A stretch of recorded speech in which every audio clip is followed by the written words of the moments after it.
বেঁচে থাকলে গাজী, মরে গেলে শহীদ, আর মরে গেলে তিনি জান্নাতে যাবেন, জান্নাতে গিয়া তিনি হুর বিয়ে করবেন।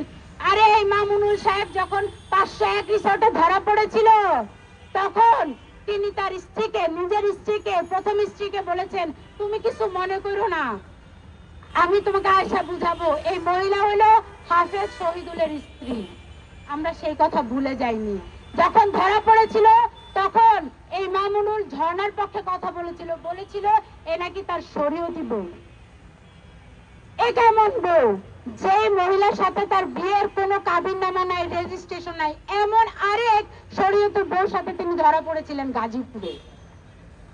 তাহলে মামুনুলের 501 টাকা যে বিজয়ের প্রতীক ঘোষণা করছেন, এই বিজয়ের প্রতীকের মধ্য দিয়ে কি হবে?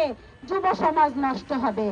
মাঠে ঘাটে, ময়দানে, পার্কে, বাজারে, হাটে ঘাটে পুরুষরা মহিলাদের সাথে ধরা পড়বে, আর ধরা পড়ে বলবে আমার শরীয়তি বউ। এই শরীয়তি বউ শব্দটাকে এই মামুনুল এখন হালাল করার চেষ্টা করছে।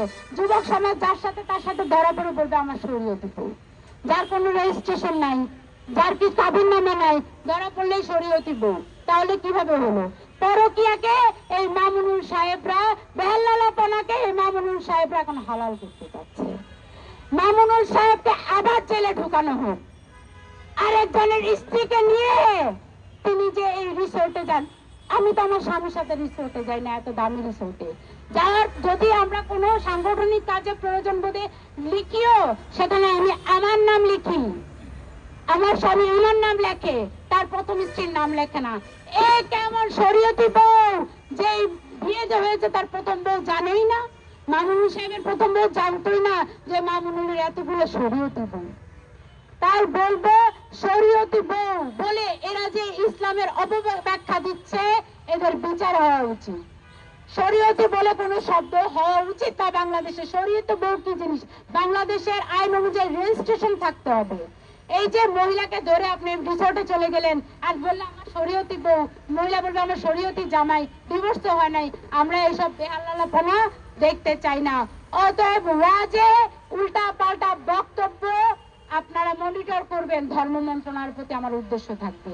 এবং ওয়াজে কোন বক্তা জানে বক্তব্য দিয়ে টাকা নিতে না পারে। কেন চান্দা উঠিয়ে ওয়াজ মাহফিল করা হবে?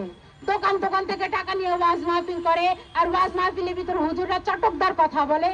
তো ভালো কোনো কথা তো বলতে শুনি না, খালি চটকদার কথা বলে। ওই আহমদুল্লাহ বলে গরুর অন্ডকোষ খাওয়া হালাল, গরুর অন্ডকোষ খাইতে বলে সবাই রে। গরুর এত বড় একটা গরুর এতগুলা মাংস রেখে উনি বলে এখন অন্ডকোষ খাও। এই আহমদুল্লাহরা যারা ইসলামটাকে ধ্বংস করে দিচ্ছে, যারা এজিদ বাহিনীর পক্ষে কথা বলে, আমরা তাদের শাস্তি চাই।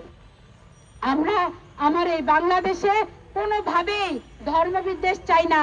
আমাদের আজকের প্রধান দাবি ধর্ম সুরক্ষা আইন চাই। যে আইনের মধ্য দিয়ে আমাদের অরবিন্দ দাদা শান্তিতে থাকবে, যে আইন বাস্তবায়নের মধ্য দিয়ে আমাদের হরিদাস সরকার দাদা শান্তিতে থাকবে। আমার এই দাদাদের মতো অসংখ্য দাদারা, বৌদিরা শান্তিতে থাকবে, তাদের সম্ভ্রম নিয়ে তারা বেঁচে থাকবে। হিন্দুদের সম্পদ নষ্ট হবে না। আমরা বাংলাদেশে শান্তি চাই, শান্তি। আমরা কোনো উল্টাপাল্টা বক্তব্য চাই না, অশান্তি চাই না। বিজয় বাংলাদেশ, বিজয় নতুন ধারা, নতুন ধারা রঙ্গিমার।